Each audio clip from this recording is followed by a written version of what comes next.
Hey, what's going on, YouTube? Today I want to talk about two of the most popular online marketplaces around, and I'm sure you've all heard of these, Fiverr and Upwork. All right, now a lot of people wonder, what are these used for? Okay, what's the difference between the two? You've probably heard about them if you're in a Facebook group or if you've been around digital marketing for longer than 5 minutes. You've definitely heard the names before, but should you use their services or should you put yourself on the platform to enlist your services if you're trying to get leads? I'm going to break down kind of the differences between the two and give you my thought process on it. I think different people will tell you different things, but I am experienced using both platforms, so I think I have a pretty well-rounded opinion on them. So let's start with Fiverr. Now, Fiverr, of course, these are services that start at $5. They don't have to be $5 though. You can buy services for $10, $20, $50. There's some that are even $100 or more, especially when you're getting into the more professional skills like graphic design or video editing.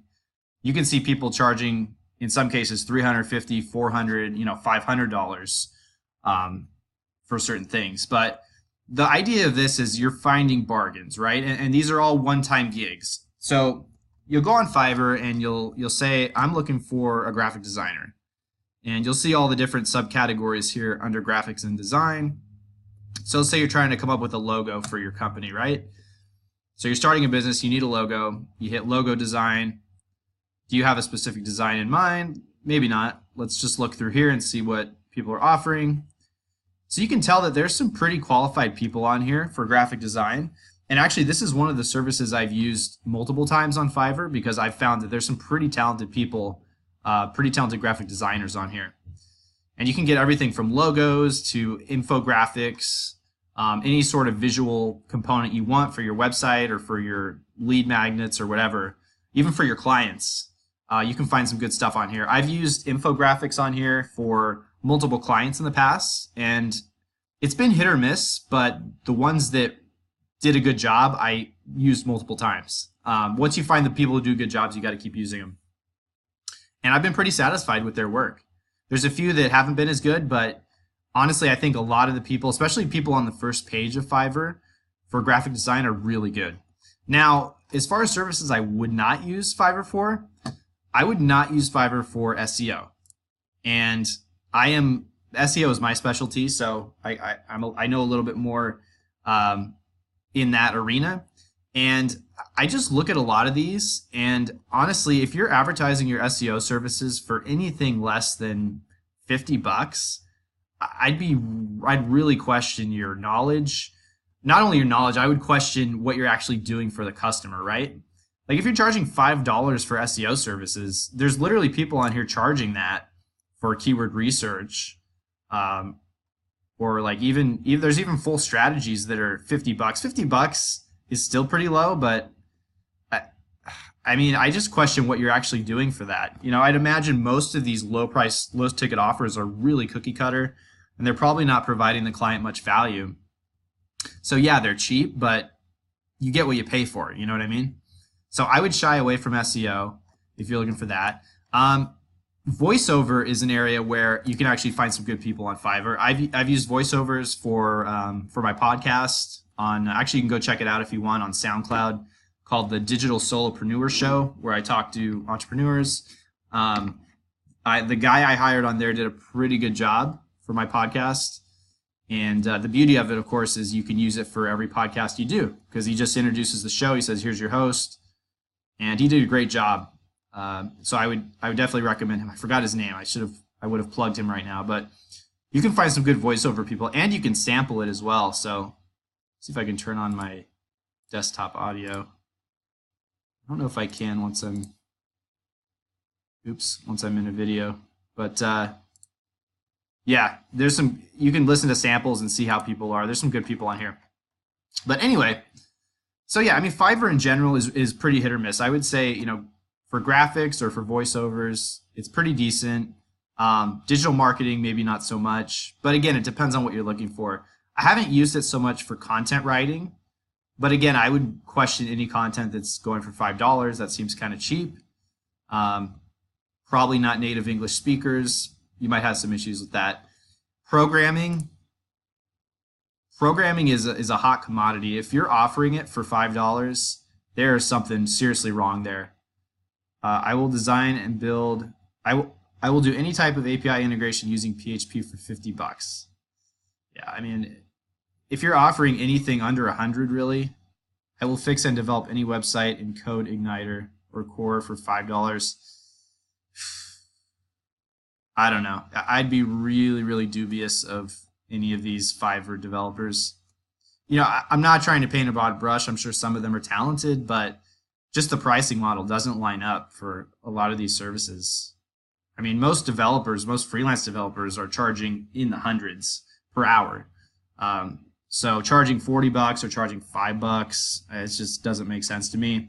So I'd probably shy away from that, from the more technical skill sets on Fiverr, aside from graphic design and the ones I mentioned.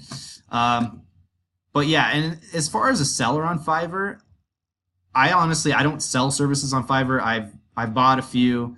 I don't see how it's very easy to scale, because if you're charging $5 for your service, even if you're charging $20, $30 for your service, you can just think of how many clients you'll have to get to make any sort of profit on that, really. Because the amount of time, if you're doing it correctly, if you're just going into SEO and you're printing out a SEMrush report, which you can do, and honestly, I wouldn't judge you for that. It's a decent side hustle, I guess, to make a few bucks. But if you're going into SEO and you're just printing out SEMrush keyword reports and you're charging $5, all the power to you, I guess. But it just doesn't seem like it's really worth the effort to get this up and going if you're only charging $25. Anyway, that is what I think of Fiverr. So yeah, just be careful with it. Try to shy away from the technical skill sets, and you'll be fine. Also, look at the reviews. With Fiverr or Upwork, look at the reviews. But yeah, here's Upwork. So I'm very active on Upwork as an SEO specialist and copywriter. I've gotten a lot of gigs on here. I'm a top-rated seller, not to brag, but it's actually not that hard to get there. You just have to make more than $1,000, and you have to have higher than a 90% success rate. And they'll give you a little badge that says top-rated seller, and it gives you preferential treatment when you're applying for jobs and whatnot. It's kind of nice. But as a provider, I've had really good success with lead generation using Upwork. I've met several clients where I'm able to work with them on the platform and then eventually take them off of the platform, which, I mean, you have to be a little careful with, because Upwork does have a terms of service. You know, they want you to work on their platform. But past the job that you applied for, if there's anything on top of that that you want to do with the client, you're more than welcome to take it off the platform and do whatever you want with them. You could honestly turn one of these clients into a monthly retainer. In fact, one of the first gigs I got on Fiverr was with a monthly client. It was when I was really just starting out in SEO. I was very green, and it was maybe $100 a month, but at the time it was kind of nice to have. And they ended up paying me, you know, off of the platform to do monthly SEO for them. The initial task was just like optimize their title tags and meta description. So I did that in Upwork, and then after that, he's like, "Yeah, we could do monthly services, $100, sure." So there's a nice way to get leads, and if you're buying services too, there's a lot of qualified people on here. I'd like to think I'm one of them. But yeah, you can find good services for SEO, email marketing, content writers, a lot of good writers on Upwork. In fact, if you look at some of the top creators, some of the top writers on here, they're all charging north of $50-$60 an hour. And I think that's why overall, I think Upwork is a way better platform than Fiverr. You know, Fiverr is just, it's so locked into that super tight budget pricing model of $5 that you get what you pay for, once again. Whereas with Upwork, there's no limit to how much you can charge, and so you can get some really talented, high quality freelancers on Upwork. You know, you're paying more, but you're getting much better work and much better quality for it. And you can build more lasting relationships on here, I feel. So if it was between the two, I would pick Upwork, whether you're starting out as a freelancer or you have a business and you're looking for help, whether it's digital marketing help, graphic designers, whatnot. I would recommend Upwork over Fiverr in most cases. But go through Fiverr and check some of the top creators. You might find someone who seems to fit in with what you're doing. Again, probably stay away from SEO on Fiverr, but yeah, just use your best judgment. It's really a crapshoot. You could run into trouble on Upwork too. You never know. But the beauty of Upwork is you can see who's been here a long time, who has a lot of really positive reviews, and I just think it's a better platform overall. It gives more power to the seller, which is why I personally use it, because I can set my own hourly rates, and basically you have way more control over the kind of work you're doing. Whereas Fiverr, it's really locked into that super tight budget, $5 at a time pricing model. So that's about it. I just wanted to talk about these because I know these are very popular platforms, and they're platforms that I use, and I feel like I have a pretty good understanding of both of them. I've seen kind of the good and bad end of the spectrums on both. And like anything, you can run into bad clients even when it looks like it's going to be a good fit. You just don't know sometimes until you're actually working with that person. So that's about it. But thanks for watching. Please feel free to subscribe, like, do all that good stuff. And I'm going to come back at you with some more content really, really soon. So stay tuned.